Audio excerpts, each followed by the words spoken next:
नमस्कार सभी को, राधे राधे। कैसे हैं आप सभी लोग? दोस्तों, मेरा नाम है धीरज और आप देख रहे हैं एग्ज़ाम अपडेट विद धीरज। दोस्तों, आज हम जो टॉपिक पढ़ने वाले हैं वो है राजपूतों की उत्पत्ति। दोस्तों, जैसा कि आपको पता है कि कक्षा 10 एनसीईआरटी में पुस्तक का नाम राजस्थान का इतिहास व कला संस्कृति को हम कंप्लीट करने वाले हैं, ठीक है। उसमें हमने पहले 3 वीडियो अपलोड कर दिए हैं, ये हमारा 4th वीडियो होगा। वीडियो फर्स्ट में हमने पढ़ा कि राजस्थान का परिचय एक तरीके से हमने पढ़ा, ठीक है, कौन से भाग को क्या कहा जाता है। दूसरे में हमने पढ़ी राजस्थान की जो सभ्यताएं हैं वह, जिसमें हमने कालीबंगा को विशेष रूप से पढ़ा। फिर तीसरे में अंदर हमने राजस्थान के जनपद पढ़े, जिसमें हमने मत्स्य जनपद को विशेष रूप से पढ़ा, ठीक है। और आज जो हमारा वीडियो है ना, वो है राजपूतों की उत्पत्ति, वीडियो नंबर 4। दोस्तों, इस वीडियो में अगर हम देखें तो हमें क्या क्या मेन पढ़ना है कि भाई राजपूतों की उत्पत्ति के सिद्धांत और उन सिद्धांत को किसने प्रतिपादित किया, ठीक है, और किसने उन सिद्धांत का खंडित किया और किसने मतलब समर्थन दिया, ठीक है। ये 3 चीज़ें पढ़नी है आपको, इससे ज़्यादा कुछ नहीं पढ़ना है, ठीक है। छोटा सा टॉपिक है, आराम से इस टॉपिक को कंप्लीट करेंगे। लेकिन उससे पहले थोड़ी मेरे फ़ायदे की बात, जो भी भाई हमारे चैनल पर नया है एक बार सब्सक्राइब ज़रूर करो। सब्सक्राइब करने से क्या होगा कि पटवारी और वीडियो का मैं कंप्लीट कोर्स इस पे करवाऊँगा, ठीक है। पहले आज हम आर्ट एंड कल्चर और हिस्ट्री करेंगे, उसके बाद में ज्योग्राफी करेंगे, फिर राजस्थान कंप्लीट हो जाएगी, उसके बाद में इंडिया जीके करेंगे, ठीक है। ये करेंगे तो आप हमारा चैनल ज़रूर सब्सक्राइब करें, ठीक है। दूसरी चीज़, कोई भी सिंगल छोटी से छोटी अपडेट आती है तो वो मैं आपको देता रहता हूँ। अब चलें हमारे वीडियो पर, राजपूतों की उत्पत्ति। दोस्तों, राजपूतों की उत्पत्ति देखोगे तो आप यहाँ से जब यहाँ तक पढ़ोगे ना, ठीक है, इसके अंदर केवल एक क्वेश्चन बनेगा, ठीक है। वो क्वेश्चन भी मैं आपको बताऊंगा, ठीक है। हम इसको पढ़ते हैं, समझते हैं, बाकी क्वेश्चन है ना वो आगे मेन है। यहाँ से यहाँ तक क्या है, केवल एक क्वेश्चन बनेगा। चलिए पढ़ते हैं, ठीक है। हर्षवर्धन की मृत्यु 647 ईस्वी के बाद भारत की राजनीतिक एकता जो गुप्तों के समय स्थापित हुई थी, पुनः समाप्त होने लगी। उत्तर भारत में अनेक छोटे छोटे राज्यों की स्थापना हुई। ये राज्य आपस में संघर्ष करते थे। इन संघर्षों के परिणाम स्वरूप जो नए राजवंश उभरे वह राजपूत राजवंश कहलाते थे, ठीक है। इन नवीन राजवंशों का महत्व इसी तथ्य से पुष्ट होता है कि भारत के पूर्व मध्यकालीन इतिहास का इन राजपूत राजवंशों का इतिहास ही है, इसलिए इस काल को राजपूत काल कहा जाता है, ठीक है। जो हम भारत का मध्यकालीन इतिहास पढ़ते हैं ना दोस्तों, उसका जो पहला का भाग, ऐसा समझ लो आधा, जो पहले का आधा जो मध्यकालीन इतिहास है ना, वो केवल राजपूतों का है, ठीक है। तो इसे पूर्व राजपूत काल भी कहा जाता है। आगे पढ़ें। प्रसिद्ध इतिहासकार स्मिथ ने लिखा है, वे राजपूत हर्ष की मृत्यु के बाद से उत्तरी भारत पर मुसलमानों के आधिपत्य तक इनके प्रभावशाली हो गए इतने प्रभावशाली हो गए थे कि 7वीं शताब्दी के मध्य से 12वीं शताब्दी की समाप्ति तक के समय को राजपूत युग कहा जाता है। ये क्वेश्चन बना दोस्तों, ठीक है। डायरेक्ट क्वेश्चन बना, एग्जाम में भी डायरेक्ट पूछेगा, ठीक है। सीधा यहाँ से क्वेश्चन पूछेगा, ठीक है, कि राजपूत युग किस शताब्दी से लेकर किस शताब्दी तक था, ऐसे डायरेक्ट पूछेगा, ठीक है। अब इसको अपन समझ लेते हैं। देखो क्या है कि जो ये स्मिथ है ना इतिहासकार, वो क्या कह रहा है कि जो ये मध्यकालीन इतिहास है ना, इसकी स्टार्टिंग में कौन थे? राजपूत थे, ठीक है। इसलिए 7वीं शताब्दी से लेकर, ठीक है, 7वीं क्यों? क्योंकि यहाँ देखो, यहाँ क्या लिखा हुआ है, 647 ईस्वी हर्षवर्धन की मृत्यु, ठीक है। तो 7वीं शताब्दी है, तो 7वीं शताब्दी के मध्य से लेकर 12वीं शताब्दी तक, जब पृथ्वीराज तरते है ना, तराइन के युद्ध में हारा था, ठीक है, तब तक का जो काल है ना दोस्तों, उसे राजपूत काल कहा जाता है, ठीक है। तो आप यहाँ से क्वेश्चन देख लेना, यहाँ से ये डायरेक्ट क्वेश्चन उठेगा, ठीक है। अब पढ़ते हैं कि राजपूत कौन था। यहाँ से क्वेश्चन आने के चांसेस कम है, क्योंकि इसमें मेरे को तो कोई क्वेश्चन दिखा नहीं बनना। अगर आपको बनता हुआ दिखे तो आप कमेंट में ज़रूर लिख दीजिएगा, ठीक है। आगे पढ़ें कि राजपूत कौन थे। ये प्रश्न आज भी उलझा हुआ है। विद्वानों ने इस विषय में अनेक मत प्रतिपादित किए हैं, किंतु कोई भी मत ऐसा नहीं है जो ऐसा नहीं है जो पूरी तरह सर्वमान्य हो। डॉक्टर गौरीशंकर हीराचंद ओझा ने राजपूतों की उत्पत्ति के विषय में लिखा है कि राजपूत शब्द का प्रयोग नया नहीं है, प्राचीन काल के ग्रंथों में व्यापक प्रयोग मिलता है। चाणक्य के अर्थशास्त्र, कालिदास के नाटकों, वाण भट्ट के हर्षचरित्र और कादम्बरी में भी इस शब्द का प्रयोग हुआ है, ठीक है।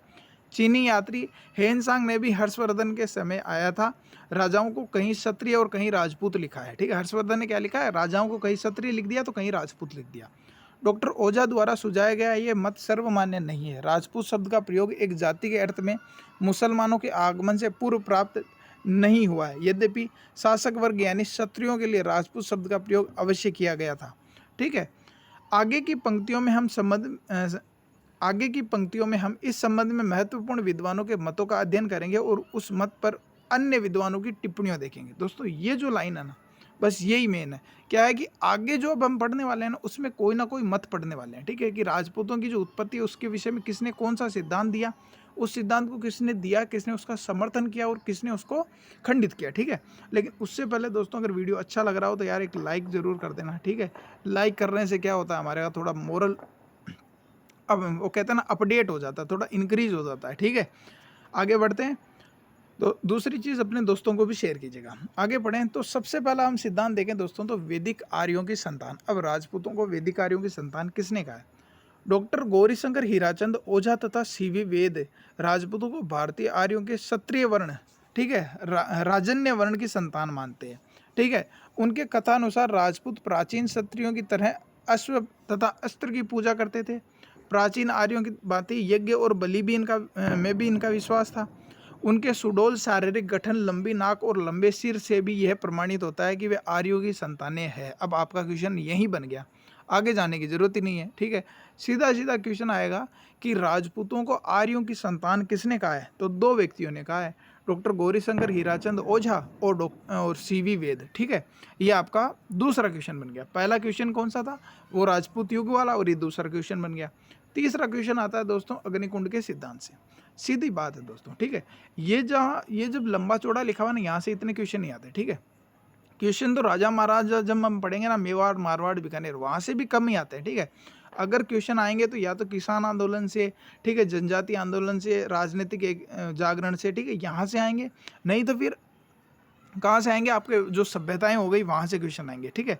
ये जो अभी अपन पढ़ रहे हैं ना, ये यहाँ से क्वेश्चन कम आते हैं, लेकिन अपन क्यों पढ़ रहे हैं? ताकि अपन सिस्टमेटिक एक क्रम से पढ़ते चले, ठीक है, ताकि आप ये ना कहें कि भाई मैंने कुछ छोड़ दिया है, ठीक है। अब अग्निकुंड का सिद्धांत है, ठीक है, इसको पढ़ लेते हैं ढंग से कि अग्निकुंड के सिद्धांत में अपने को क्या पढ़ना है। चंद्रप्रदायी अजमेर के शासक पृथ्वीराज तृतीय का दरबारी विद्वान ने सुप्रसिद्ध ग्रंथ पृथ्वीराज रासो में राजपूतों की उत्पत्ति अग्निकुंड से बताई, ठीक है। किससे बताई? अग्निकुंड से बताई। उसने लिखा है कि आबू पर्वत पर निवास करने वाले विश्वामित्र, गौतम और अगस्त्य तथा अन्य ऋषि धार्मिक अनुष्ठान करते थे। इन अनुष्ठानों को राक्षस मांस, हड्डी और मलमूत्र डालकर अपवित्र कर देते थे। वशिष्ठ मुनि ने इससे निपटने हेतु यज्ञ कुंड से 3 योद्धा उत्पन्न किए, जो परमार, चालुक्य और प्रतिहार कहलाए, ठीक है। किंतु जब ये तीनों भी रक्षा करने में असमर्थ सिद्ध हुए तो वशिष्ठ ने चौथा योद्धा उत्पन्न किया, जो प्रथम 3 से ज़्यादा ताकतवर और हथियार में सुसज्जित था, जिसका नाम चौहान रखा गया। चंद्रप्रदाय के अनुसार इस तरह राजपूतों की उत्पत्ति मुनि वशिष्ठ द्वारा अग्निकुंड से की गई। अब देखो इससे यहाँ से क्या क्या क्वेश्चन बनेंगे, यहाँ से 3-4 क्वेश्चन बनेंगे। सबसे पहले तो जो अग्निकुंड का सिद्धांत है ना, वो किसने दिया और कहाँ लिखा हुआ है? तो दोस्तों अग्निकुंड का सिद्धांत है ये चंद्रप्रदाय ने दिया, ठीक है। और कहाँ ये लिखा हुआ है? तो दोस्तों ये है ना, जो इसका ग्रंथ है, ग्रंथ का नाम कहाँ गया? हाँ, ठीक है, चंद्रप्रदाय ने दिया। और इसका जो ग्रंथ है पृथ्वीराज रासो, इसमें ये सिद्धांत दिया गया। कौन सा? अग्निकुंड का सिद्धांत। पहला क्वेश्चन तो ये बना। पहला ये बना, दूसरा ये बना, तीसरा क्वेश्चन ये बना कि चंद्रप्रदाय किसका दरबारी था? तो पृथ्वीराज तृतीय का दरबारी था, ठीक है।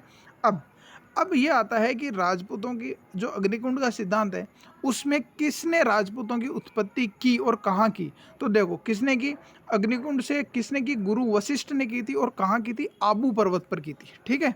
हो गया, आगे चले। यद्यपि आज के वैज्ञानिक युग में इस कथा को स्वीकार नहीं किया जाता, किंतु इस कथा में अंतर्निहित संकेतों को विद्वानों ने समझने का प्रयास किया है। विद्वानों के अनुसार संभवतः प्राचीन काल के क्षत्रिय जो बौद्ध गए थे, या प्राचीन आदिवासी भील, मीणा आदि, या फिर विदेशी आक्रमणकारी शक्तियाँ शक, हूण, युचि आदि की यज्ञ अग्नि द्वारा शुद्धि करके क्षत्रिय वर्ण में शामिल किया गया। देखो अब इसको है ना, जो विद्वान है ना, उन्होंने अपनी भाषा में कैसे ट्रांसलेट किया कि वो ये तो नहीं मानते कि भाई अग्नि से कोई इंसान जन्मा होगा, ठीक है। वो ये मानते हैं कि हो सकता है कि यहाँ की ही कोई जाति या फिर जनजाति होगी, ठीक है। उससे ऋषि ने क्या हुआ, सेलेक्ट किया कि भाई तुम आओ आगे, और उसको है ना, मतलब हवन वगैरह करवा कर है ना, उसको एक तरीके से तैयार करके उसको राजपूत में कन्वर्ट किया, ठीक है। ये हो सकता है, ठीक है। तो ये 2 चीज़ें हो गई। आगे चलें, अब आते हैं आगे। इसी घटना की साहित्यिक प्रस्तुति हो ब्राह्मणों की उत्पत्ति का सिद्धांत। अब देखो ये तीसरा सिद्धांत आ गया, ब्राह्मणों की उत्पत्ति का सिद्धांत। दोस्तों वीडियो कैसा लग रहा है एक बार कमेंट में ज़रूर बताइएगा। ठीक है, आगे चलें। सर्वप्रथम डॉक्टर D.R. भंडारकर ने गोहिल राजपूतों की उत्पत्ति नागर ब्राह्मणों से बतलाई। ठीक है, राजपूतों के ब्राह्मणवंशी होने के साक्ष्य के रूप में डॉक्टर भंडारकर बिजोलिया शिलालेख का उल्लेख करते हैं। याद रखना, ठीक है, कि राजपूतों के ब्राह्मण होने का जो सबूत है वो कौन सा शिलालेख है, तो बिजोलिया शिलालेख है। ठीक है, ठीक है, और कौन व्यक्ति है, तो यह है डॉक्टर D.R. भंडारकर। ठीक है, इन्होंने समर्थन किया है कि राजपूत ब्राह्मण थे। ठीक है, जिसमें वासुदेव चौहान के उत्तराधिकारी सामंत को वत्स गोत्रीय ब्राह्मण कहा गया। ठीक है, जो बिजोलिया शिलालेख उसमें राजपूतों को क्या कहा गया, वत्स गोत्रीय ब्राह्मण कहा गया। ठीक है, इसके अतिरिक्त इनके अनुसार राजशेखर ब्राह्मण का विवाह अवंती सुंदरी के साथ होना चौहानों का ब्राह्मण से उत्पत्ति का अकाट्य प्रमाण है। ठीक है, डॉक्टर गोपीनाथ शर्मा ने भी मेवाड़ के गुहिलोत को नागर जाति के ब्राह्मण गुहदेत का वंशज बताया। ठीक है, किसने, डॉक्टर गोपीनाथ शर्मा ने जो मेवाड़ के गुहिल शासक थे ना, उनको भी ब्राह्मण बताया। ठीक है, मेवाड़ के महाराणा कुंभा ने भी जयदेव के गीत गोविंद की टीका में यह स्वीकार किया है कि गुहिलोत नागर ब्राह्मण गुहदेत की संतानें हैं। ठीक है, अब यहाँ पर दोस्तों बहुत सारे क्वेश्चन बने। ठीक है, समझने वाला होना चाहिए। सबसे पहला क्वेश्चन तो ये D.R. भंडारकर ने जो बिजोलिया शिलालेख है उसका समर्थन करते हैं, उसको साक्ष्य मानकर राजपूतों को ब्राह्मणों से उत्पन्न बताया। पहली चीज़ ये आ गई। दूसरा, डॉक्टर गोपीनाथ शर्मा ना, उन्होंने जो मेवाड़ के गुहिल हैं उनको भी क्या बताया, ब्राह्मण बताया। दूसरा क्वेश्चन। तीसरा क्वेश्चन यह बना कि मेवाड़ के जो महाराणा कुंभा थे उन्होंने गीत गोविंद है ना, जो जयदेव की टीका, जिस उसके ऊपर टीका लगी और उन्होंने क्या कहा, उन्होंने कहा कि जो गुहिलोत है ना वह भी क्या है, नागर ब्राह्मण गुहिदेत की संतान है। तीसरी चीज़ ये हो गई। यहाँ पर ये 3 क्वेश्चन मेनली बने। आगे बढ़े। किंतु कुछ अन्य इतिहासकार खासकर डॉक्टर दशरथ शर्मा ने इस मत को स्वीकार नहीं करते। ठीक है, अब ये क्या करते हैं, ये इस मत का खंडन करते हैं। ठीक है, खंडन वाला व्यक्ति भी याद रखना है। ठीक है, स्वीकार नहीं करते हैं। उनके अनुसार कई बार राजपूत अपने पुरोहित का गोत्र अपना लेते थे, इस कारण ये भ्रम हो जाता है कि राजपूत ब्राह्मण थे। डॉक्टर दशरथ शर्मा इस मत का तर्क सहित खंडन करते हैं। याद रखिएगा कि ब्राह्मणों की उत्पत्ति सिद्धांत का समर्थन कौन करते हैं, तो D.R. भंडारकर करते हैं और गोपीनाथ शर्मा करते हैं, और खंडन कौन करते हैं, तो डॉक्टर दशरथ शर्मा करते हैं। आई होप दोस्तों आपको वीडियो अच्छा लग रहा होगा। ठीक है, वीडियो में अगर कोई भी डाउट हो ना आपको, तो आप कमेंट में पूछेगा, मैं उसका जवाब दूंगा। ठीक है, दूसरी चीज़, अगर अपनी तरफ से कोई सजेशन हो कि वीडियो में ये चीज़ और ऐड कर, तो हम उसका भी सोचेंगे दोस्तों। ठीक है, अब आगे पढ़ लेते हैं। शायद ये नेक्स्ट है, विदेशियों की संतान। राजपूतों को विदेशियों की संतान किसने कहा? राजस्थान के इतिहास के लेखक जेम्स टोड ने लिखा है कि राजपूत शक अथवा सीथियन जाति के वंशज थे। सीधा क्वेश्चन पहली लाइन में ही आपको मिल गया कि राजपूतों को विदेशियों की संतान या फिर शक और सीथियन की संतान किसने कहा? कर्नल जेम्स टोड ने कहा है। टोड ने अग्निकुंड की कहानी को स्वीकार करते हुए इस आधार पर राजपूतों को विदेशी जाति का प्रमाणित करने का प्रयास किया है। अब देखो यहाँ पर है ना, अग्निकुंड के सिद्धांत का एक समर्थक कौन मिल गया? टोड मिल गया। ठीक है, आगे बढ़ें तो 3 समर्थक मिल गए अपने को। आगे बढ़ते हैं। इनका मत यह है कि विदेशी जातियाँ 6ठी शताब्दी के लगभग आक्रमणकारी के रूप में भारत आई, और इन्हें विदेशी विजातियों को जब वे शासक बन बैठे तो उन्हें अग्नि संस्कार द्वारा पवित्र कर वर्ण व्यवस्था के अंतर्गत क्षत्रिय वर्ण में लिया गया। ठीक है, ये कहते हैं कि भाई बाहर से कोई आए थे और बाद में उन्हें क्षत्रिय बना दिया गया। ठीक है, आगे चलें।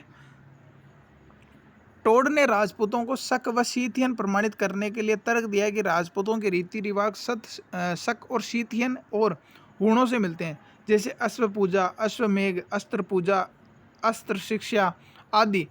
अतः दोनों जातियों का एक ही प्रसिद्ध इतिहासकार V.A. स्मिथ ने लिखा है कि राजपूत जाति 8वीं या 9वीं शताब्दी में अचानक प्रकट हुई थी, और स्मिथ ने राजपूतों को हुणों की संतानें कहा है। ठीक है, अब देखो यहाँ पर हल्का सा डाउट क्लियर कर देता हूँ। देखो, अगर क्वेश्चन ऐसे आए ना कि राजपूतों को विदेशियों की संतान किसने कहा है, तो कर्नल जेम्स टोड ने कहा है, और किसने कहा है कि स्मिथ ने कहा है। ठीक है, एक तो ये हो गया, दोनों ने कहा है।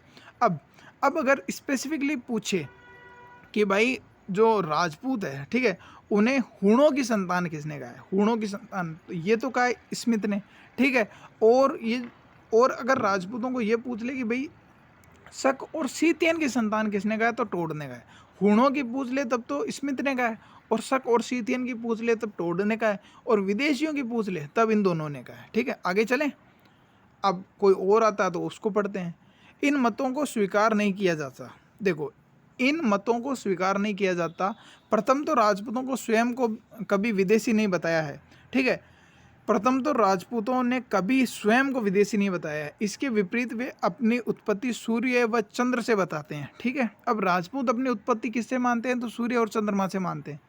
राजपूतों को रीति रिवाज की शक या फिर शीतयन के रीति रिवाजों के सामान्यता स्थापित करना भी अनुचित है, क्योंकि उनके रीति रिवाज शक कुषाणों के आने से पूर्व भी भारत में प्रचलित थे। सूर्य की पूजा भारत में वैदिक काल से ही प्रचलित है और अश्वमेध यज्ञ भी यहाँ पहले से ही ज्ञात था, जैसे कि महाकाव्यों के साक्ष्य प्रमाणित होता है। आगे चलें। उपयुक्त समस्त विवरण को स्पष्ट है कि राजपूतों की उत्पत्ति के संबंध में विद्वानों के बीच मतभेद है।